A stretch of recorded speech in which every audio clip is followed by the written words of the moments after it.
باللہ من الشیطان الرجیم بسم اللہ الرحمن الرحیم کیف یہدی اللہ قوما کفروا بعد ایمانہم۔ اللہ تعالیٰ کیسے ہدایت دیں ان لوگوں کو جنہوں نے اپنے ایمان لانے کے بعد کفر اختیار کر لیا ہے۔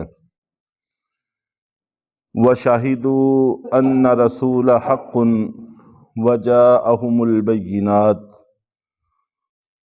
اور انہوں نے اس بات کی گواہی دی تھی کہ رسول سچے ہیں، اور ان کے سامنے واضح دلائل بھی آ چکے تھے۔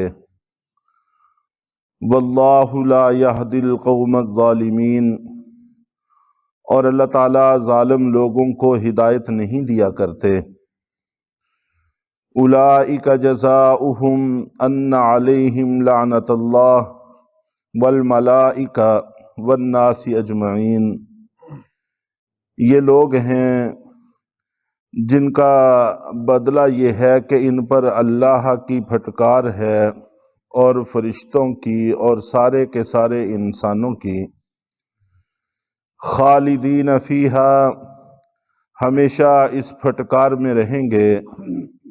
لا یخفف عنہم العذاب ولا ہم ینظرون، نہ تو ان سے عذاب ہلکا کیا جائے گا اور نہ ہی ان کو مہلت دی جائے گی۔ الا الذین تابوا من بعد ذلک واصلحوا، ہاں البتہ وہ لوگ جو اس کے بعد بھی توبہ کر کے اپنی اصلاح کر لیں۔ فَإِنَّ اللَّهَ غَفُورٌ الرَّحِيمٌ، سو یقیناً اللہ تعالیٰ بہت بخشنے والے بہت مہربان ہیں۔ گزشتہ آیات میں بھی اس بات کا تذکرہ ہوا تھا کہ اسلام کے علاوہ کوئی دین اب اللہ کو قبول نہیں ہے۔ چنانچہ اگر کچھ لوگ دین اسلام کو قبول ہی نہ کریں، یا قبول تو کر لیں لیکن بد نصیبی سے پھر اس سے مرتد ہو جائیں، پھر جائیں، اس کو چھوڑ جائیں، تو یہ بڑے نقصان کی چیز ہے۔ حضرت ابو ہریرہ رضی اللہ تعالیٰ عنہ ایک حدیث نقل کرتے ہیں کہ اللہ کے نبی صلی اللہ علیہ وسلم نے ارشاد فرمایا کہ قیامت کے دن بہت سے اعمال اللہ تعالیٰ سے ملاقات کریں گے، ہم کلام ہوں گے۔ اللہ تعالیٰ اعمال کو شکل عطا فرمائیں گے۔ چنانچہ نماز حاضر خدمت ہوگی اور آ کر عرض کرے گی کہ اے رب میں نماز ہوں، تو اللہ رب العزت اس کو فرمائیں گے انت علی خیر، کہ آپ خیر پر ہو۔ جو بھی نماز پڑھتا رہا اللہ تعالیٰ اس کو اچھا صلہ اور اچھا بدلہ عطا فرمائیں گے۔ پھر صدقہ حاضر خدمت ہوگا اور وہ عرض کرے گا کہ اے میرے رب میں صدقہ ہوں، تو اللہ تعالیٰ اس کو بھی فرمائیں گے کہ تم بھی خیر ہی خیر ہو۔ جو بھی دنیا میں صدقہ کرتا رہا آج اس کو بہترین عوض اور بدلہ اور جزا عطا کی جائے گی۔ پھر روزہ حاضر خدمت ہوگا اور وہ بھی کہے گا کہ اے میرے رب میں روزہ ہوں، تو اللہ تعالیٰ فرمائیں گے کہ تم بھی بھلائی پر ہو۔ جو لوگ روزہ رکھتے رہے ان کو اچھا صلہ دیا جائے گا۔ اس کے بعد دین اسلام حاضر خدمت ہوگا اور آ کر عرض کرے گا انت السلام، کہ اے میرے رب آپ سلام ہیں، وَأَنَا الْإِسْلَام، اور میں اسلام ہوں۔ سلام یہ اللہ تعالیٰ کا نام ہے جس کا معنی ہے سلامتی دینے والا۔ تو اے میرے رب آپ سراپا عنایت ہیں، سراپا عطا ہیں کہ آپ ہی کی سلامتی سے کل کائنات کا نظام چل رہا ہے۔ آج ہم بھی جو اس وقت یہاں بیٹھے ہوئے ہیں اسی مالک کی سلامتی کا نتیجہ ہے۔ اگر ایک لمحے کے لیے بھی وہ رب سلامتی کو ہٹا لے تو اس کی جگہ بربادی آ جاتی ہے، پھر کچھ بھی نہیں ہو سکتا۔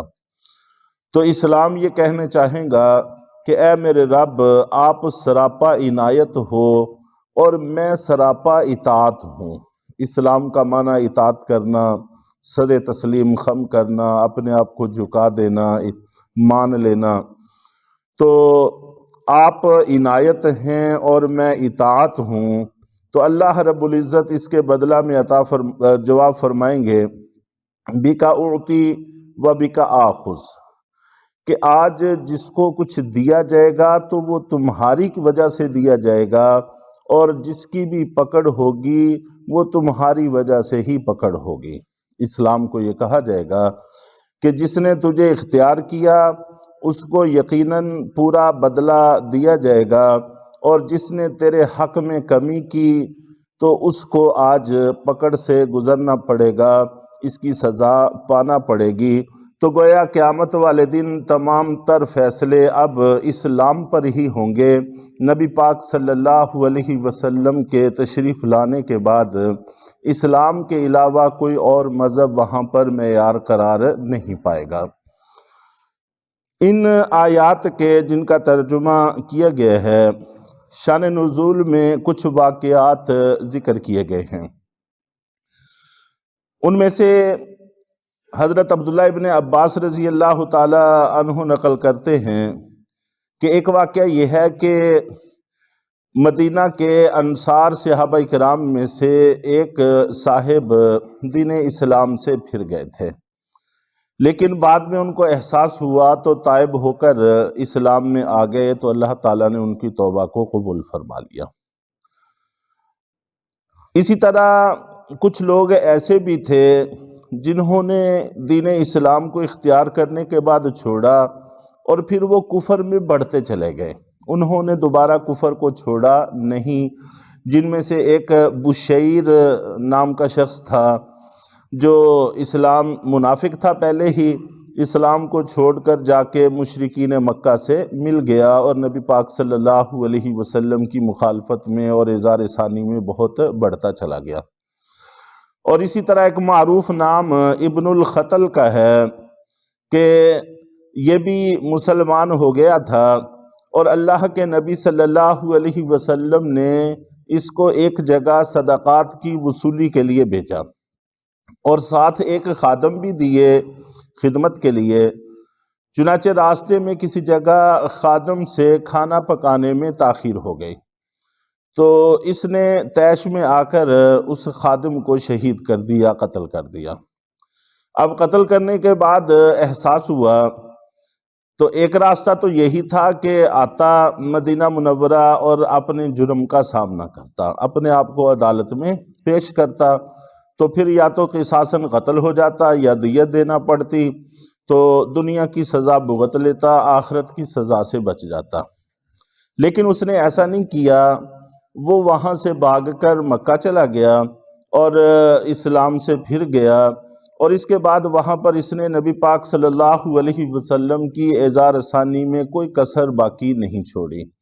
باندیاں رکھی ہوئی تھیں، گانا بجانے کا کام لیتا تھا، اور آپ نبی پاک صلی اللہ علیہ وسلم کی شان میں توہین کی کلمات اور نازیبا حرکات کیا کرتا تھا۔ اللہ کے نبی صلی اللہ علیہ وسلم نے بھی ابن الخطل سمیت 4 لوگوں کے قتل کا حکم جاری فرما دیا تھا کہ جہاں پر بھی ان کو پاؤ ان کو قتل کر دو۔ چنانچہ سن 8 ہجری میں جب نبی پاک صلی اللہ علیہ وسلم 10,000 کے قدسی الاصل لشکر کے ساتھ مکہ مکرمہ پر اپنے وطن کی واپسی کے لیے، اپنا وطن واپس لینے کے لیے تشریف لے گئے، تو مکہ فتح ہو گیا، آپ حرم شریف میں تشریف لے گئے، تو ابن الخطل کعبے کے غلافوں سے چمٹ کر پناہ مانگ رہا تھا، تو وہاں سے اس کو نکالا گیا اور حجر اسود اور مقام ابراہیم کے درمیان میں اس کو قتل کیا گیا۔ تو یہ اپنے انجام کو پہنچ گیا۔ تو یہ آیات ایسے لوگوں کے بارے میں نازل ہوئی ہے۔ اور ایک واقعہ پچھلی آیات میں بھی مذکور ہوا، اور حضرت عبداللہ ابن عباس رضی اللہ تعالی عنہ بھی اس کو نقل کرتے ہیں کہ وہ بھی اس کا شان نزول ہے کہ 10 یہودی تھے جنہوں نے صبح کے وقت دین اسلام کو قبول کیا، اور ان کا مقصد ہی یہ تھا کہ مسلمانوں میں شکوک و شبہات پیدا کریں، اور شام کو پھر مرتد ہو گئے۔ تو ایسے لوگوں کے بارے میں یہ آیات نازل ہوئی ہیں کہ اگر خدا نہ خواستہ دین اسلام کو قبول کرنے کے بعد اس سے پھر گئے تو یہ بڑے خسارے کی بات ہے، بڑے نقصان کی چیز ہے۔ اللہ رب العزت ہم سب کو ہمیشہ دین اسلام پر قائم رہنے کی توفیق عطا فرمائے۔